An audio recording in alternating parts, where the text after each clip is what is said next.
Alright guys, welcome back to the channel. We are still at EA AirVenture. It is over. It is Monday, right? It is Monday. Monday. That's how long I've been here for. I've been here for like 30 days. But we're gonna have a little interview with Randy here, and so just talking about Oshkosh and different stuff like that. So let's begin. Okay, Zach. Introduce yourself. Hi, I'm Randy, and I've been coming to Oshkosh now for I think it's 38 years in a row. Absolutely love it. Yep, absolutely love it here. We arrived on June 8th, so we spent a little over 20 days here, and doing a lot of volunteer and enjoying the show. It's been wonderful. Yeah, I agree. Another question: what's your favorite part? Well, I think my absolute favorite part is all the people that I know here. And after all these years, you get to know more and more people. Of course, the aviation aspect of it is beyond your belief. If you've never been here, you have no idea. It gives me chills. Yeah, you have no idea just how amazing it is. It's everybody should have this on their bucket list.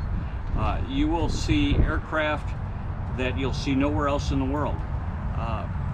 Air shows that are beyond belief, and the night show is a big highlight. So all that is great, but back to the people. The people keep bringing me back. Yeah, and like when we first met, it was like we connect, and then maybe go to dinners with those people, and it's just the people part is probably one of the best parts. It really is.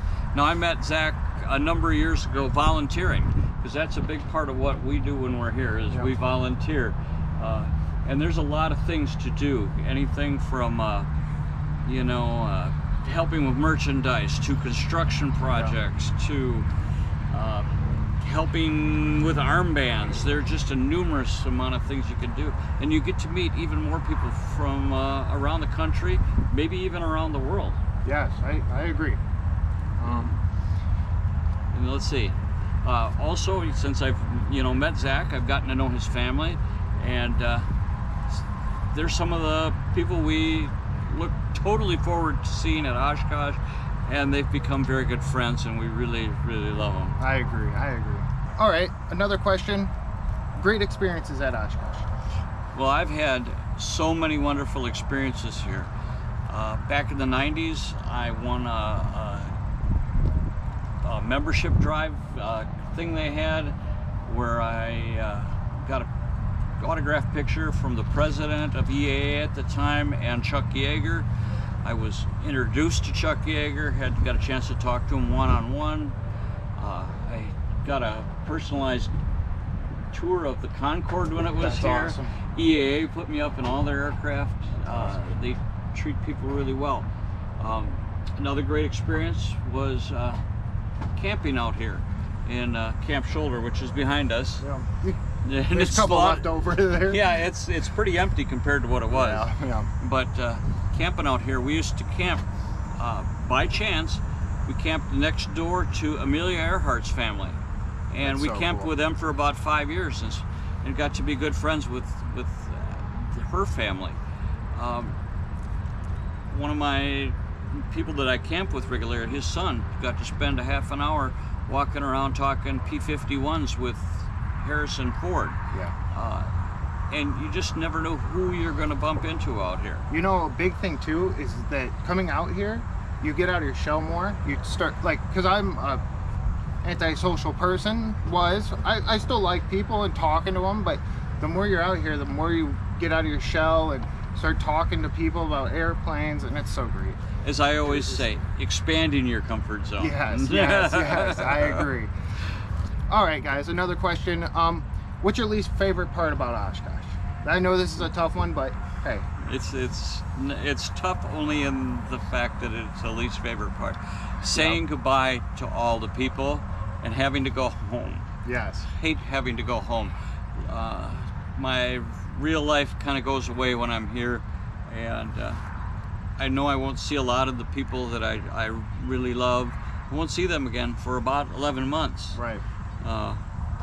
So that's probably the least favorite part of it, is going home. Like, You got all these people, you got planes, you got your friends, you got all of it. So it's pretty good.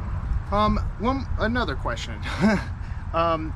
What's some tips about being here at Oshkosh, being on the grounds or even in the campground, whatever? Well, I think some of the big ones, especially if this is your first or second time here, if you want to really experience it, the best way to do that is to camp here in Camp Scholler, even if it's just for a couple nights. It gives you the ability to come in and out, get a break if you need it. It's always more than a one-day thing to come here. So I really think that's important. And then if you're camping, you need a bicycle. Yes. A bicycle will get you from the campground down to the grounds, which, depending on where you're camped, may be over a mile. Yes, I agree. So it's a long way. I don't know what the total acreage is, but it's a lot. Yeah, and it's forever expanding. Right. And so, and of course, in this day and age, an e-bike is even better. Yes, I agree. Other tips, plenty of sunscreen. You know, you not only get in the regular sun, but you get a lot of reflection off the airplanes. Yeah. It can get kind of warm. Dress for all weather. You know, it might be 90 degrees one day, and the next evening might be down and right around 50 degrees. Yeah, there's pictures out there of people wearing full-on winter jackets. That Right. It's so cold. So always bring stuff for both extremes. Let's see. Drink plenty of water out here, Yeah. you know, because of the heat and the sun. I think we brought like 4 cases of water with us, maybe even more than that. So Yeah. we brought a lot of cases of water. And if you go down to watch the show in the afternoon, bring yourself a chair with something that's easy to carry and easy to set up. Yeah. You know, because you got to carry it a ways. Let's see, what are some other great tips for out here? Bring great shoes. Oh God. But I Absolutely. want to say that's an obvious, but I've had times where I don't bring good shoes, and you're walking miles out here. Miles. Yeah. I did. The size of the place, we clocked it with the truck a couple of weeks ago, and we went from the far end of the South 40 all the way to the far end of the North 40, and it was just shy of 4 miles. Yeah. So it's a big place. It is. And I think another thing is that I don't like planning the trip, but there's so much to go see that almost like, oh, we're gonna go do ultralights today, or we're gonna go do this and this and that. So each day. Yeah, this almost kind of moves into things you can do here, and you know, there's different areas of interest, from warbirds to vintage aircraft to ultralights, but there's also all kinds of workshops and forums. At the workshops, you might learn how to do gas welding or TIG welding. You might learn how to cover aircraft, you know, with the dope and that, or how to do the woodworking that's involved maybe in your type of aircraft. So you can learn just about anything you need to do to build an airplane. You can learn here. Yeah, and they got the workshops and forums and stuff to learn so much. Yep, and the forums are great because you can learn so much there about different kinds of aircraft or procedures or ways to do things. I know even the FAA puts on safety forums for people so they know more about, you know, how to be safe in their airplane. Yep. Then there's also, you know, there's ice cream and popcorn and soda. Yeah. A lot of fun stuff like that on the grounds. A lot of different food. Maybe that's in next year video, I think, is to do just a food video. That would be good. Because there's some places on grounds that you don't know of. Like, I've learned there's some food places down at Ultralight that we didn't even know of. So right, but that'd be a good video. It would be. Other things besides eating, but you know, there is airplanes everywhere, and they're flying almost constantly from sunup to sundown. There are airplane rides you can get, like in a 1927 Ford Trimotor, or maybe it's a 26. I think it's 100 years this year, the one they have. Okay. There are helicopter flights where you can get in a helicopter fly around. Or if you can afford it, there are flights in like a B-25 or a B-29 bomber. Even some places might offer a P-51 ride. It costs you a bit of money, but you could do it here. Yeah. So there is just, And the sky's the it limit. kind of goes back to the opportunity thing. If you start talking to people that you just walk up to the aircraft and say nice aircraft and start talking to them about it, they can have connections to other things and rides and different stuff like that too. That can happen. Yeah. Oh. Well, we are back. I didn't look at the camera for a second and it died, but is there any other thing that you can think of, or? Well, let's go backwards and talk a little bit more about the Fun Fly Zone, the things we might have covered but got cut off on. Yeah, we can do that. So Fun Fly Zone, that's where I start volunteering at the beginning of the AirVenture. Well, even the month before. So we have in the mornings like paramotor flights, and then we have light sport after that, and then rotorcraft. We have balloon battle, ship, and then the nighttime air show over there is separate, so you have that as well. And I think it doesn't happen on the Wednesday and Saturday, but that's the only day. So it happens every day, so you can go down there and watch every day of it. So yep. And then on the other end of the field is the warbirds.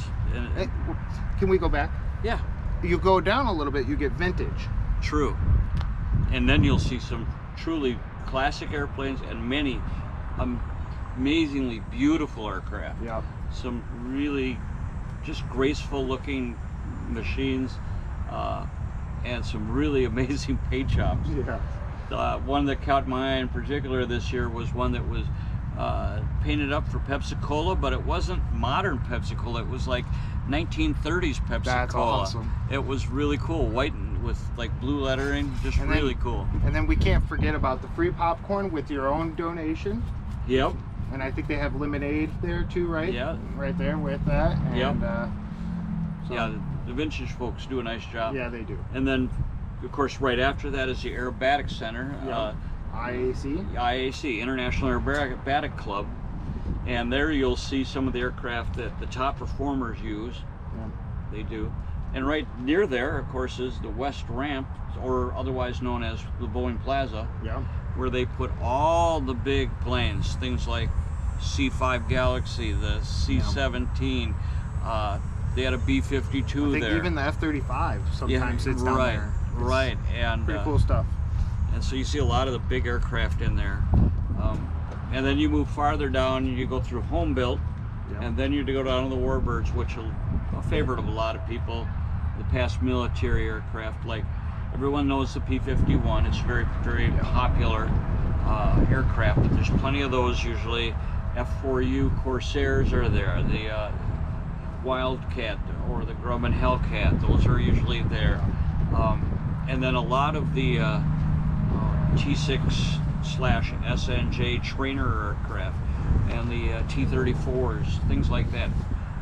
And then there's quite a few of the jets down there too. You might run into some pretty cool aircraft down there. And people. And people. And people. No matter where you go. Have you ever took their little tour tram? I have never had that opportunity. Okay, that's a bucket list for next year. Yeah. I'd like to try that because I've never done it myself. I'll go with you. Oh, that'd be awesome. Maybe we'll take my lovely wife with as well. Yeah. So, well, we're getting towards the end, and is there anything else you want to add or say about? I guess as a closer, I would say AirVenture is possibly the most amazing thing in the world. It is. It is definitely, if you're an aviation enthusiast, it is one of the best things you'll ever do, is come here. And I love being here, and the bittersweet part is it has to end at some point. We have to go home. Yeah. And that I think you hit it right on a nutshell. I'm Randy, so glad. thank you for doing this interview. I'm really glad to do it, Zach. Yep. So see you guys all in the next video, and peace out.